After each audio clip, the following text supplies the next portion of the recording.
It's time for this week's episode of Brandon Sports Talk, featuring in depth interviews from those who are trending in the world of athletics. And now, here's the host of Brandon Sports Talk, Brandon Pate.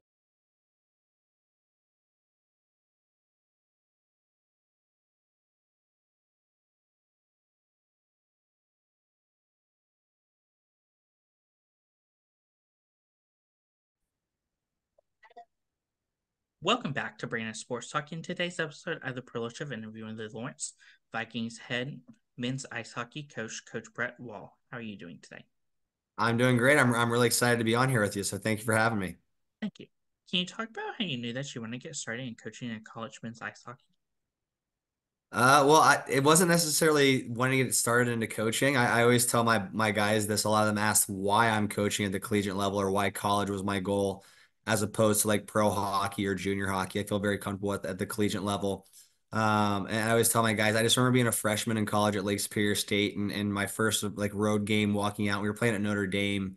And this is when Notre Dame was still playing out of the Joyce Center. They weren't in the Compton Arena yet, but I just remember like you could smell the popcorn and the hot dogs and you could hear the band and the atmosphere. I just remember like telling myself like I would do anything to have more college hockey nights. So here I am with an opportunity. Obviously, I'm no longer playing, but the opportunity to still experience, college hockey, but from the other side of the bench. And so for me, that's kind of how I got into it. So I don't want to necessarily say it's like I was chasing coaching. It just kind of found me, and this was the opportunity to again get more college hockey nights. What was that experience as a player going to Lake Superior State? Honestly, fantastic. I mean, just as far as, living in the UP, like for me, I am from Dayton, Ohio originally. I've been very, very fortunate with the game to kind of travel everywhere, across the Midwest. I've been in Minnesota, I've been in Michigan, I've been in Indiana, I've been in Illinois, Ohio, a few other places as well along the way. But just the opportunity just to see a different style of life and to live in the UP where hockey is truly first and foremost, like end all be all to play for an institution like Lake Superior State that has the tradition they have as far as hockey, and then to play in the old CCHA against the teams like Ohio State, Michigan, Michigan State, Notre Dame, Miami. It was a lot of fun. The opportunity to play against a team like from Fairbanks, Alaska. So another opportunity to kind of see the world. So I really enjoyed my experience there as far as from hockey. And then, as far as from an education standpoint, still have an unbelievable relationship, email, call, text, type relationship with all my professors. So I think it just really fit me on all perspectives as far as, social setting, getting to meet different people from different places. Hockey was fantastic for me. I thought it was the best division in college hockey at the time.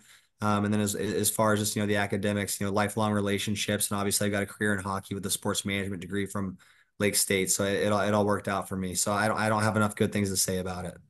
Of course, what was that feeling like putting on that jersey for Lake Superior State? Honestly, surreal. It's one of those things where as a kid, you grew up wanting to play Division I college hockey, and then you get the opportunity to go out there and play.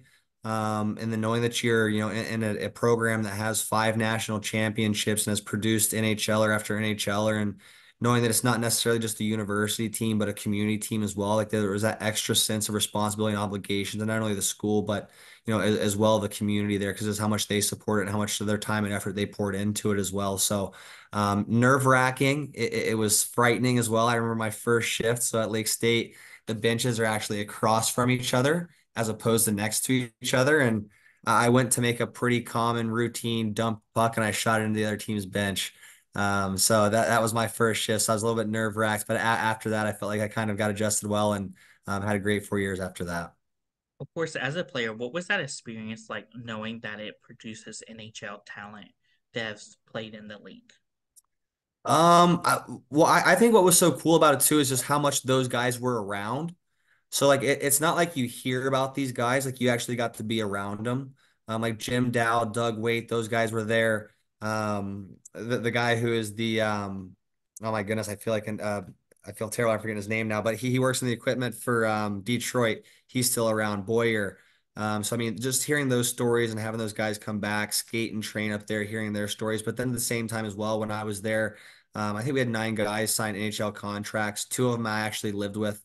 So the guy that I was living in a room with and literally just two beds across from each other here, it was a situation where you got to see him play in the NHL. So It was really cool. It was really unique. As a young kid, it lets you know the opportunity is still very real if you come in and do, what you need to do at the same time as well. It also puts things in perspective too, just of how hard it is to get there and how hard these guys work. So really, really encouraging just to be able to be around that type of talent. But I just think the willingness for those guys to come back and just kind of show us like if you do work hard, this is possible. I think was really probably the most unique part about it. As a player, what was that experience like competing for championships, and what were some of your biggest accomplishments as a player? As a player, I'd say for me, the opportunity to go to college, I'd say just getting my commitment alone. I'm the first in my family to go to college. So hockey for me was never about playing in the NHL. It was always about trying to pursue the highest level of education. I got a prep school education out of it. I got a collegiate education out of it. So for me, I'd say that is probably the highlight is my 2 degrees that get to hang on my wall. As far as a player and just success, we did win a championship in the minors in Dayton with an unbelievable group and had a lot of fun doing that.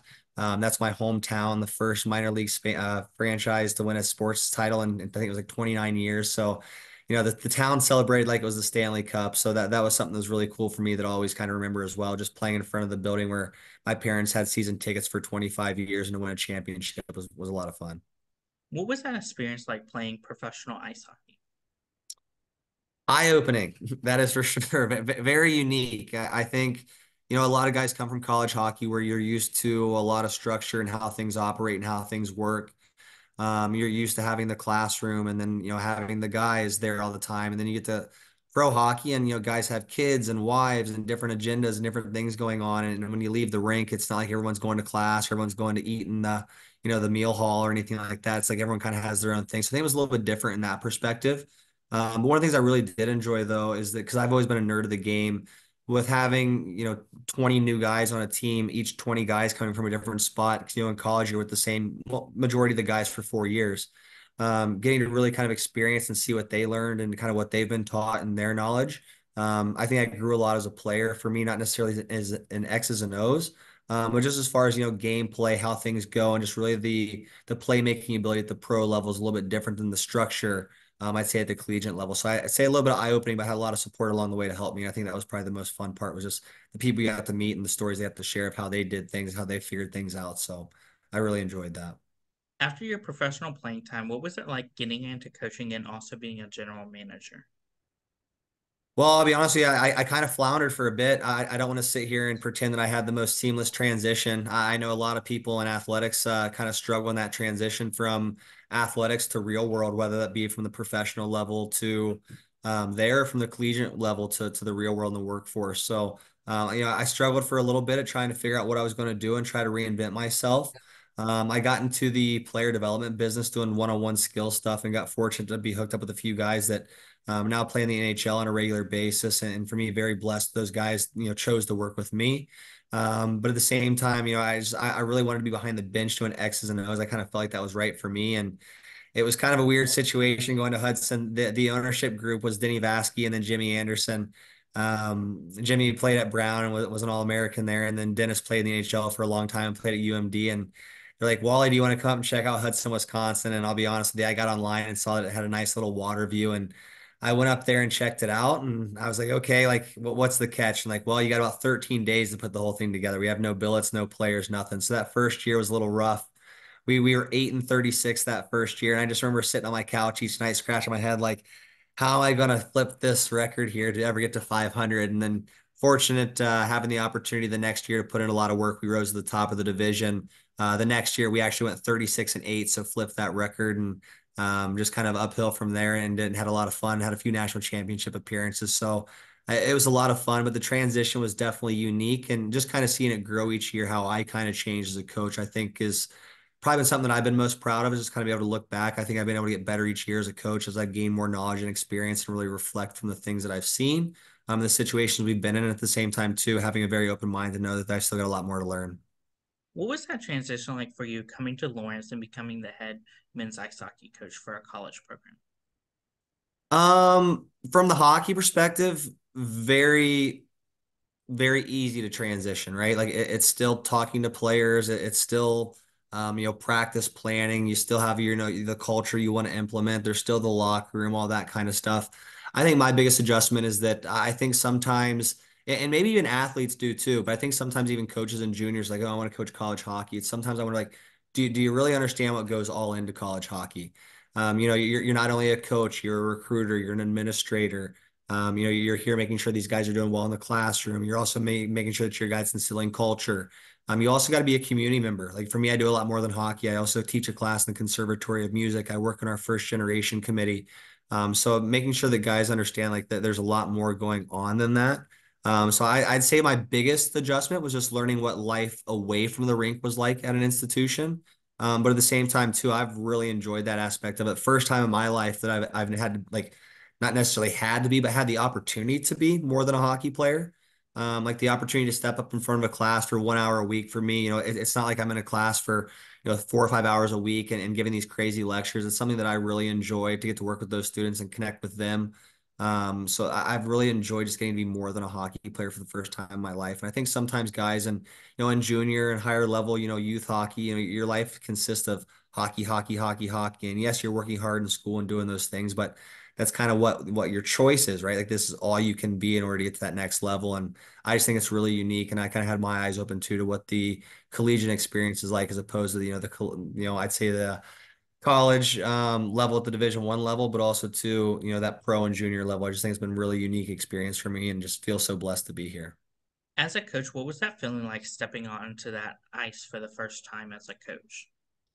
Uh, it was definitely different. I got in late, so there was only a few guys that I actually recruited. And with us coming in, we had lost 10 seniors the year prior to me arriving.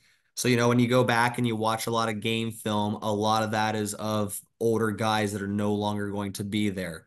So, when you watch film, you got a little bit of idea what you got. That first practice, I think, was really exciting because you finally got to see what you had. There were some guys I was definitely impressed with that I thought I was going to be underwhelmed with.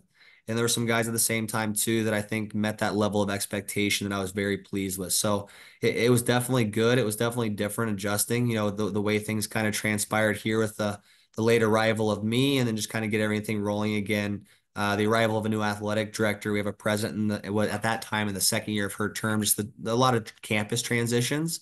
So I think just getting on the ice kind of like, okay, like we're back home. The players felt good. Like we're actually here. We're doing this. So I think it was a bit of a breath of fresh air. And then before you know it, the way the three schedule works is you put your foot on the gas after that, and before you know it, it's over. So it definitely went quicker than I was used to as well. What have been some of the things that you've been able to accomplish so far as a head coach? For me, what I'm most proud of, and again, this is where it changes completely the perspective from junior hockey to college hockey. In juniors, I was really excited to see somebody get a commitment or play their first college game and whatnot. Now at the collegiate level here, we've had a handful of guys sign some pro contracts, so that's really encouraging too. But seeing these guys walk across the stage, we have an unbelievable graduation here. Like it is done very, very well on our main hall here. Like it is fantastic. Like I just for me, it's one of these things you can't speak highly enough, and it just makes me very proud the way we do it. But watching those guys walk across the stage and knowing they're leaving with a degree that's going to set them up for life, like that for me has been extremely rewarding. Knowing that we have guys that are leaving with place, we have guys going to grad school, medical school, we have guys having job placements without a degree yet, so they've already been hired pending graduation. So those are the kind of things you see. We have one of our guys on our team getting engaged to a long-term girlfriend. So I just think the real life stuff is kind of what I've been most proud of to accomplish and see that our guys do that. From a hockey perspective, we've been able to double our wins. We beat a team when they were ranked in the top 10 in the country. We were very happy with that. We jumped 3 places in playoff standings. We won the Battle of 41, which is this big battle rivalry between us and Marion because we're about 40 minutes apart from each other. So that makes obviously the institution and alumni happy and the guys here. So, from a hockey perspective, we've done a lot of that, but from the life perspective too, like these guys are leaving in good spots. And for me, that makes me feel really good, put my head on my pillow at night, knowing that they're not just here for hockey and I'm not using them to put food on my table, but at the end of the day, they're going to be rewarded with an outcome here that they desire because of the work they put in. And that just makes me feel really good as a coach. As a coach, what was that feeling like getting your first career win as a head coach? It was awesome. I definitely enjoyed it. My first one in junior hockey, I'll never forget. I beat one of my best friends. And still to this day, one of the guys that helps me here at Lawrence and has been all over this place, Scott Sturgeon. The next night he kicked my butt. And then my first collegiate win too. We played against Milwaukee School of Engineering at home, our first home game of the year. We had a power play opportunity in overtime, and I'll never forget a one-timer. I believe it was Kyle Gearman passed over to Jaden Jensen and finally just put it home, and crowd erupted. So that was definitely fantastic and something for me. I'll always remember. It was very, very special. What does a typical game day look like for you as a head coach versus for your players? I think that kind of varies. Like, I'll be honest with you, I still try to approach it a little bit like a player. Like, I still come to the rink, I still try to get a workout in. I'll hop on the ice for pregame skate with the guys and kind of buzz around. For me, obviously, I'm not hopping in drills and just getting a crazy sweat during pregame skate. I don't have it like they used to. But I'll still kind of treat the morning like that. Like, I want to get my body moving and making sure that I feel good and taking care of myself a little bit. And then around noon, we'll really start buckling down. Our equipment manager, Devel Givens, does a great job of taking care of our locker room. So around noon, he'll start getting the locker room set up. For me, we'll start kind of compiling film of the clips that we had from the week before that we want to just like, hey, these are the tidbits we think we need to show. Obviously, we're not going to do a full film session before the game, but just a quick little update going over that. For me, I like to get a good meal in me, come to the rink probably 3, 4 hours early. The guys are usually arriving around 3 hours early. Our doors close 2 hours before. Then once we in that 2 hour window, we do a power play pony kill practice. They'll do a team stretch. I'll address the team about 20 minutes before warm ups. They'll go out and do their thing, and before we know it, it's game time. So Of course, can you talk about the culture that you built for the Lawrence men's ice hockey program? yeah, for us, what we talk about is responsibility and obligation. And that's to the three things that we prioritize here, and specifically in this order, and that's community, classroom, and rink. Responsibility to not only our institution, but to self and to each other. And I think if you can master that, you can find a way to have success. But we really emphasize community, classroom, and rink. And the reason we do it in that order is one, you've got to be a good person. If you can't be a good person, for me, like you're not going to work here. It's just not going to work out. Like a lot of guys here are really bought into our community and are really bought into what we're doing. And at the end of the day, show up for themselves, not only the hockey players, but the rest of the Lawrence community as well. Like we have a very, very tight knit community here where if you don't get along, you got to get along, right? Like you just got to get out.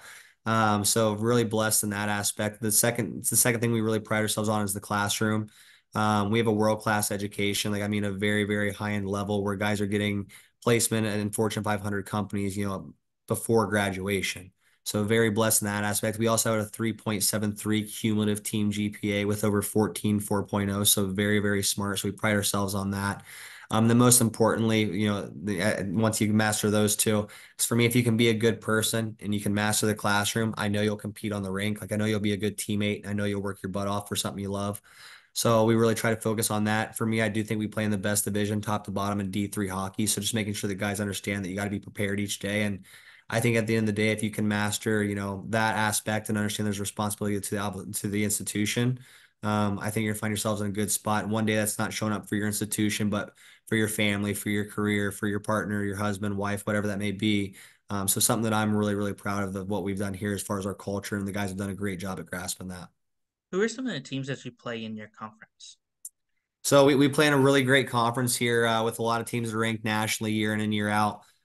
For us, we have Adrian College, we have St. Norbert College, we have Trine, we have Aurora, we have Milwaukee School of Engineering, we have us, we have Concordia, we have Dubuque, we have Marion.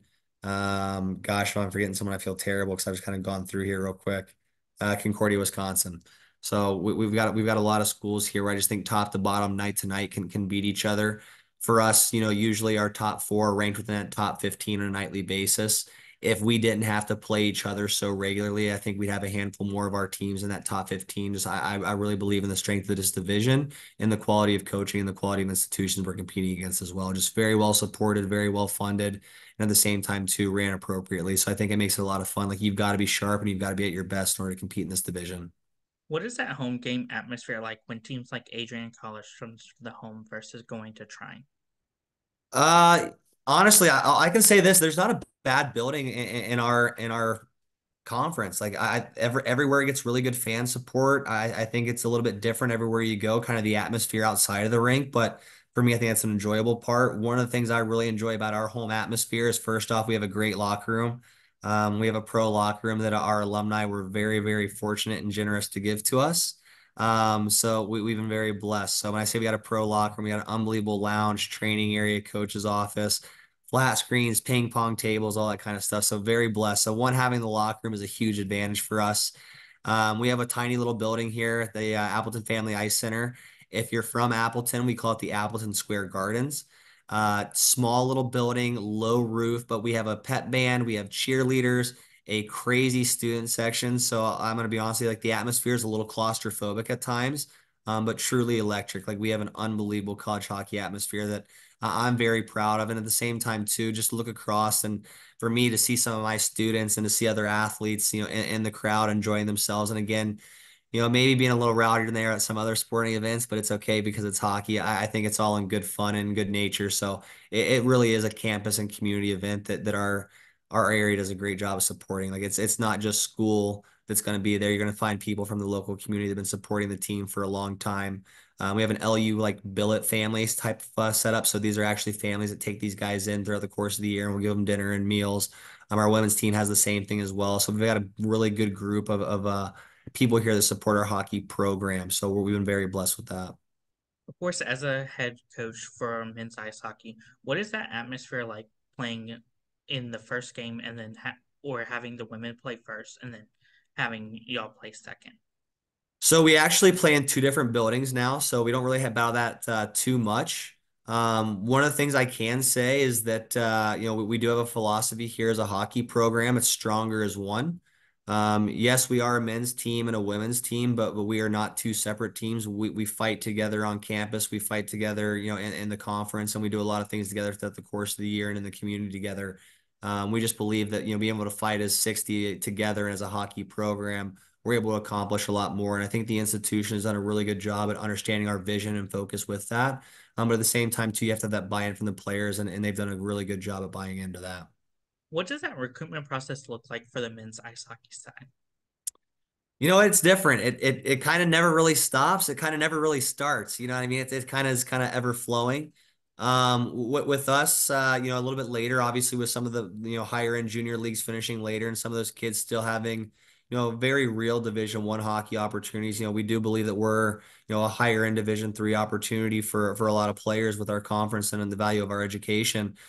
So at times it goes very quick and it's really early and hey, this guy's coming. And then there's gonna be times where I'd say here in a few weeks or here in a month, we may find out a guy's coming. So I'd say it's kind of sporadic and all over. But I think throughout the course of the year, you're constantly trying to figure out who the next crop of kids are while still trying to figure out what's going to be able to come in the following year. You started identifying birth years a little bit earlier than maybe you have. Like I know for us, we've got a list of 07, 08 birth years that we know again, like realistically, we're not anywhere near talking to those guys, but just understand like, hey, this is kind of the talent of this level. And just these are the guys we need to know. And again, we're still probably 4 or 5 years away from even communicating with guys like that. But just knowing where those kids are, what they've come from, their background, I think really helps. And again, recruiting is all establishing relationships. So just the opportunity to do that early and quick, I think has been a lot of fun. As a head coach, what is it like seeing those freshmen put on that ice hockey jersey for the first time? It just makes you remember. Like I just always just remember how grateful and blessed I used to feel. I used to sit on the blue line during the anthems and think to myself, like, I know how many people would kill to be in my spot. And I watch them put that jersey on, and I'm jealous myself. I'd kill to be in their spot and have 4 more years to go at it. So I think just pride.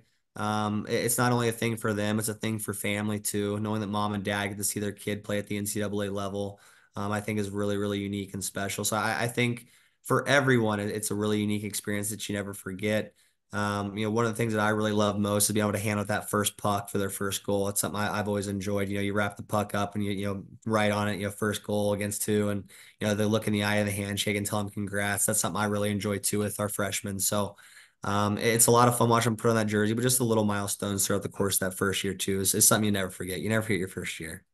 As a head coach, what is it like seeing them achieve those first goals, those first assists, those first hat tricks?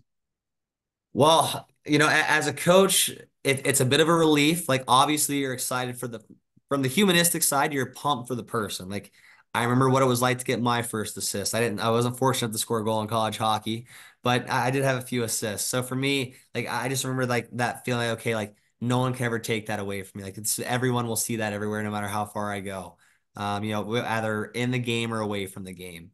I think that's really, really cool. And I think that first goal too is something where it's like, okay, great. From a coach's perspective, it's like, okay, a freshman has this monkey off their back that they can start rolling. Like I think, sometimes that freshman you're looking for that first goal or that first assist, that first point. Seeing them get that, it's kind of like from the coach, but it's like, okay, like they can get rolling now. Like we can really get things going. So I think two different perspectives, but at the same time, both are pure at heart. What is it like getting to see those seniors put on that jersey for the last time? Uh, I'll just be blunt with you. It sucks. I mean, it's something that obviously you're very proud of the work that they've done. The last two groups of seniors that I've had, I've been very fortunate to know they've left the program better than they found it. So I feel very good about that, knowing that most of them have jobs, are going to be in good spots, or are going on to med school or law school, whatever it may be. So that makes you feel good. It also sucks too because you remember that feeling, right? When you're a kid coming in, you never think it's going to end, and then when it does, it's like it's that heartbreak and that reality. I think when you're in college, you forget that the most precious thing in life is time, not money and not hockey or anything like that, but time you get and who you get to spend it with, and knowing that that's the last time that you get to put the jersey on. Eventually, I think the hardest thing is watching them take it off. I think that's it's always the hardest, right? I always tell the guys, whenever that's the case, and again every coach has to have this every year unless you win the entire thing. But it's kind of like take your time getting out of here thing. It's going to be a bit. So it's the worst, man. I love seeing that they're on to bigger and better at the same time too. I hate it for them knowing that a piece of them that they're going to lose and it's going to be gone. What is it like as a coach seeing them achieve those last milestones in their career? And encouraging, really encouraging. Like we just had one of our players, he's a senior. He's got a job at Deloitte in Chicago next year, and I'm very proud of the work he's done. He actually went out and played for Belgium in the World Championships, and I forget which division, but they just won it. And he sent me a text the other night and had him and his gold medal, and he was smoking a cigar. He's like, "Coach, I'm going out as a champion," and it's like, how cool is that? Like this guy had been working his entire life and is now on a World Championship team and get the chance to win a gold medal in his last game is really, really cool. We had another guy that wanted to go to grad school at a very, very high end institution. He found a way to get there on a full academic scholarship. That made me feel really happy. We had two guys sign professional contracts, and we know that was their goal. And not only to see them happy, but also to see their moms and dads like get to see your son's name on a paycheck for playing is pretty cool. Like at the end of the day, we're all working and everyone's sacrificed. Like it's for everyone. So I just think those things have been really, really good. And I think too, just being able to see them around campus that this last term, just to be able to kind of breathe and know that they have their future set and know that their future secure and really get these last few months to kind of immerse themselves as just a Lawrence community member, not necessarily just a hockey player anymore. I think has been really special and just getting to connect with them more on the humanistic level, what they're up to and knowing this kind of be the last time we have to do these things together. It's special and bittersweet. As a coach, what is it like seeing them achieve and go on to play in the NHL or even the ECHL? So for us, I've worked with a few guys at the skill development level that have gone on to the NHL. I can't take credit for that. I'm not their X's and O coaches like that. I'm a guy they work with in the summer. But for me, my guys here, I think just seeing that the reality that you can get to those places is very, very cool. Knowing that the building is big, I think also getting there and realizing the value and safety net that you have with your Lawrence degree. Like you can go out here and play loose and play free, I think is a lot of fun. It's crazy every time I see a picture from one of my guys on the pro teams, posted. It seems like they got a smile on their face, and one of them's got a really nice tan because he's playing in a warm spot. So it's something that I'm very happy for them. And at the end of the day, like it's what you work hard towards. To see your name on a paycheck and to be able to play in a pro building, like it's got to be the best. What are some of your future plans for the Lawrence program moving forward? I just want to for me like our goals right now, team GPA of a 3.75. I think that's really important for us. Again, if you'll compete in the classroom, you'll compete in the rink, you'll compete in life. So that's a big goal for us. For us, we'd like to be an institution that continues to climb in the win column. I think we're definitely a team that is capable of getting to 500 or above next year. For me, ideally, I'd love to win them all, but that'd be a good step for us in a direction as far as the win record, just based off what we have now. And then for us, we would like a playoff series win. It's been a long time. We've had a not really good opportunity and run at getting into playoffs. But playing against the caliber of our teams in our conference, I think a playoff series win would be a huge goal of ours. And then I've got to say this because I know some of my boys will listen to this as well. For the last two terms, we have had the intramural soccer championship. So the fourth goal secretly is that we'll maintain another term of the intramural soccer championship as well. But that's a non-hockey related goal. Of course, what advice would you have those incoming freshmen entering their first year of college men's ice hockey? Come in very open-minded. Like I think a lot of guys come in and think their game is going to translate right away, and maybe it doesn't. I think a lot of guys come in and don't think their game's going to translate right away, and it does. So for me, and I don't think there's any rhyme or reason for that, but I would just say come in prepared and come in very open-minded. Like you're going to be playing with a lot of good players. I know you're coming from quality junior hockey, where you've been able to do things, but now you're playing against 23, 24, 25-year-old men that are out here competing their butt off, and not only in the classroom but in the community and in the rink as well. It's a different level of compete. Just make sure you come with that open mind to understand that like, hey, like you've got to be willing to learn. You've got to be willing to kind of get kicked in the teeth a little bit. But at the same time, too, you've also got to be willing to understand that you're more than capable of having success at the same time. So just coming with a very, very open mind. I think truly just taking it one day at a time. I know that's cliche, but just enjoying the process of trying to figure out what school looks like, what the rink looks like, what nightlife and social setting looks like. Like, how do you be a normal college student as well? I think just really understanding that routine. And I think when guys come in closed mind with this is how things have to go, or this is the way things are going to work, I think they get shocked pretty quickly. So I think just coming in with that very open mind, like I've got a lot to learn, and not just at the rink, but classroom and community as well. What advice would you give those players looking to play professional ice hockey, whether it's in the NHL or the ECHL? One, it's doable. Like it's capable, like you're more than capable of it. And again, I'm not saying that it's not hard and not next to impossible, but it is doable. For me, one of the things that really bothers me is that, a lot of people will give up on kids or give up on players or whatnot and kind of tell them like, you need a new dream. And for me, there's a lot of average players. And again, I'm not saying they're average by standards, but a lot of players that find a way into a very high league to where maybe they're not the best player, but the way they've made it there is because somebody that was a really good player had been told to give up the dream or had been given up on or had stopped running the race. So for me, if you want it, like it's more than doable. Keep running the marathon as long as you physically can because there are people that are ahead of you that I promise will stop and promise will quit. So I would just really say have that focus of understanding it's going to be a marathon, and you've really got to fall in love with it. Like you've got to love coming to the rink every day. You've got to want to make it your career. You got to want to make it your life. Like it truly does become kind of who you are and a piece of your identity. So I think if you're willing to kind of do those things and commit yourself to it, like more than doable. But I just think that too many people want to let dreams die too early. What advice would you give those players looking to get into coaching after their playing career? Wow, this is one that I'm glad you asked because I'll tell you what, there's so many guys that I work with that are at the professional playing level or at the collegiate playing level that are just like, I'm just going to get into coaching. And I'm like, well, yeah, but do you know what coaching is? Like, yes, you may understand how to play the game, but do you know how to teach it? And if you know how to teach it, do you know how to communicate it? If you know how to communicate, do you know how to get people to buy into it? And then on top of that, all the stuff besides hockey, like I think sometimes a lot of people from the outside looking in that think they want to get into collegiate coaching or junior coaching think that, these guys just go to the rink and then we go home after practice and prepare for the next day. Like it's a lot more than that. There's an administrative side. Like here, we're walking kids through admissions. We're getting kids on campus. We're making sure the guys here grades are taken care of. We're making sure that schedules work appropriately with practice times. We're going through. I'm in the first generation committee. There's just so many things that you do outside of hockey that I'd say one, make sure you're very well organized. Two, make sure you can communicate clearly your thoughts and ideas. And I'd say three, just be very willing to understand that the way you communicate may not be the way that somebody comprehends. So that willingness to change as well and adapt. So I just think that there's a lot more that goes into it. So I think just that awareness that you can't just be staring at the tree. You got to look at this entire forest when you're a coach from the outside looking in. So I just make sure that guys understand that like there's a lot more to it than just X's and O's. What advice would you give those head coaches looking to build their own program and build their own legacy in men's ice hockey? Find your thing, believe in it, and run with it. Like for me, a lot of people want to ask what somebody else is doing. And again, I'm not saying don't ask people for advice. I'm the first to ask for advice or pick up the phone and call for help.